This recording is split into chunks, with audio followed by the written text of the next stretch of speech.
नमस्कार बच्चों, मैं मृत्युंजय सर आज हिंदी व्याकरण की कक्षा में आपके बीच सर्वनाम, जिसे अंग्रेजी में प्रोनाउन कहते हैं, इन विषयों पर विस्तार से चर्चा करने जा रहा हूं। तो सबसे पहले हम जानेंगे कि सर्वनाम क्या होता है। बच्चों, जैसा आप इसके नामकरण से जानते हैं, सर्वनाम दो शब्दों के मेल से बना है, सर्व और नाम, यानी सब का नाम सर्वनाम है। सभी संज्ञा शब्दों का कोई ना कोई नाम अवश्य होता है, जिससे उन्हें जाना और पहचाना जाता है। परंतु जब हम किसी एक संज्ञा का बार बार प्रयोग करते हैं, उससे भाषा अनाकर्षक हो जाता है। जैसे मान लिया जाए कि हम एक उदाहरण देके इसे समझें। सोनाली अपनी बेटी नमिता के साथ बाजार गई। सोनाली ने नमिता से पूछा कि सोनाली नमिता के लिए क्या खरीदे। सोनाली और नमिता के लिए कपड़े खरीदे। कपड़े खरीदकर सोनाली और नमिता घर लौट आई। आपने देखा कि इसमें बार बार एक ही नाम की आवृत्ति होती है। इससे जो उनके सौंदर्य भाव हैं, वह उसमें कमी पड़ जाती है। इसलिए हम उन संज्ञा के बार बार प्रयोग से बचने के लिए सर्वनाम का प्रयोग करते हैं। जैसे इसी को हम बोल सकते थे, सोनाली अपनी बेटी नमिता के साथ बाजार गई। उसने उससे पूछा कि वह उसके लिए क्या खरीदे। उन्होंने अपने लिए कपड़े खरीदे।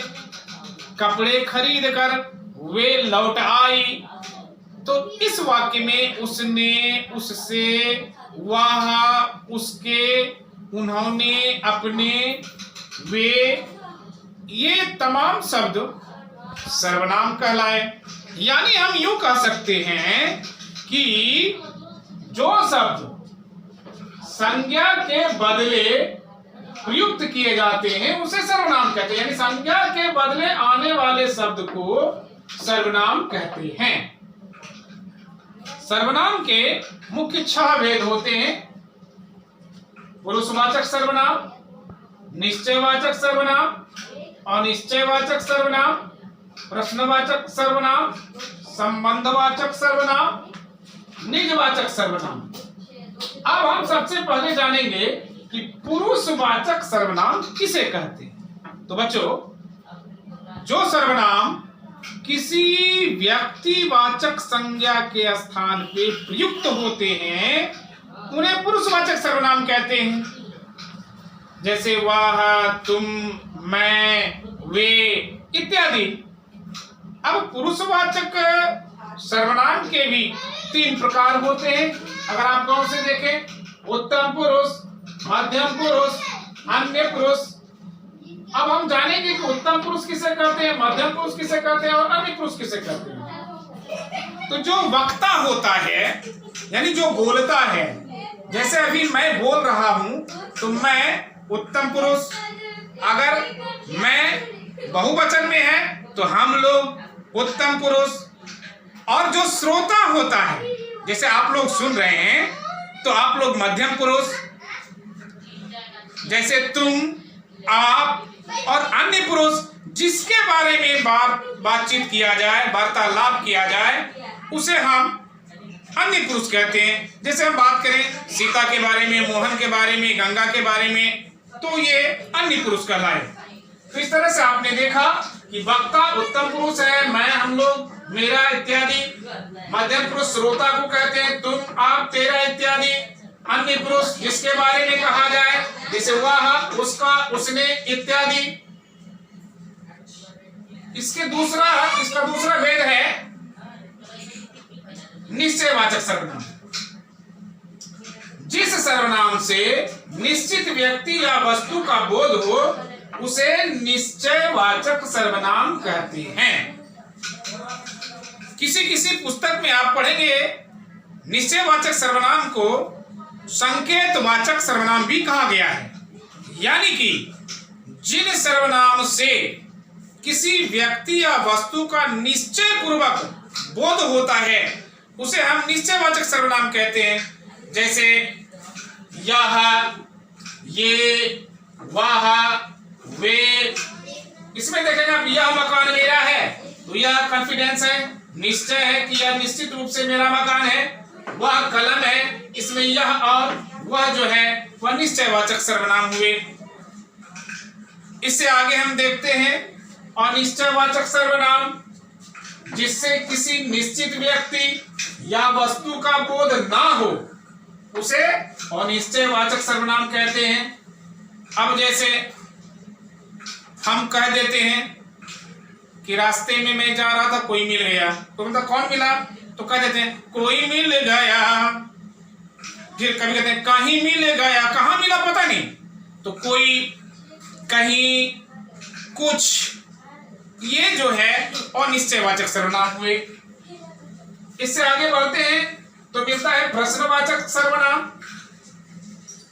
जब हम प्रश्न पूछने के लिए जिन सर्वनाम का प्रयोग किया जाता है उसे प्रश्नवाचक सर्वनाम कहते हैं। जैसे क्या, कौन, किसने, कहां इत्यादि। तो आपने देखा कि हम जब प्रश्न करते हैं तो उन सर्वनाम का प्रयोग करते हैं। तुम क्या बना रही हो में क्या प्रश्नवाचक सर्वनाम है।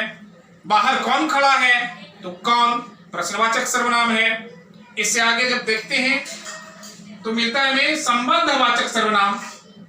अब संबंधवाचक क्या है, देखिए, जब दो उपवाक्यों के बीच संबंध प्रकट करने वाले सर्वनाम को हम संबंधवाचक सर्वनाम कहते हैं। उपवाक्य क्या होता है, उपवाक्य होता है जब कोई दो वाक्य या एक वाक्य दूसरे पर आश्रित हो तो उन दोनों वाक्यों को हम उपवाक्य कहते हैं। यानी कि इसे हम कह सकते हैं जो सर्वनाम संज्ञा अथवा दूसरे सर्वनामों का परस्पर संबंध जोड़ता है उसे संबंधवाचक सर्वनाम कहते हैं। जैसे है जो, वह, जैसी, वैसी, जैसा, वैसा। उदाहरण ले, जैसी करनी वैसी भरनी। इसमें बता रहा है कि जैसा करोगे वैसा पाओगे। तो इसमें एक दूसरे वाक्य में संबंध बता रहा है कि जो जैसा करेगा वैसा पाएगा, जो पढ़ता है वही सफल होता है, जो वही, ये संबंध बता रहा है। इस प्रकार से जिसकी लाठी उसकी भैंस में जिसकी उसकी, ये संबंधवाचक सर्वनाम है। और इससे आगे जब हम देखते हैं तो अंत में मिलता है हमें निजवाचक सर्वनाम। निजवाचक सर्वनाम क्या है, तो जिन सर्वनाम का प्रयोग वक्ता स्वयं के अर्थ में करता है उसे निजवाचक सर्वनाम कहते हैं। जैसे स्वयं, खुद, अपने आप, यानी मैं अपना काम स्वयं करता हूं, इसमें स्वयं। यह कविता मैंने खुद लिखा है, इसमें खुद निजवाचक सर्वनाम हुए। इस प्रकार से आज आपने जाना कि सर्वनाम किसे कहते हैं, इनके कितने भेद हैं और उन भेदों के बारे में भी आपने विस्तार से जाना। आज की कक्षा में इतना ही। धन्यवाद।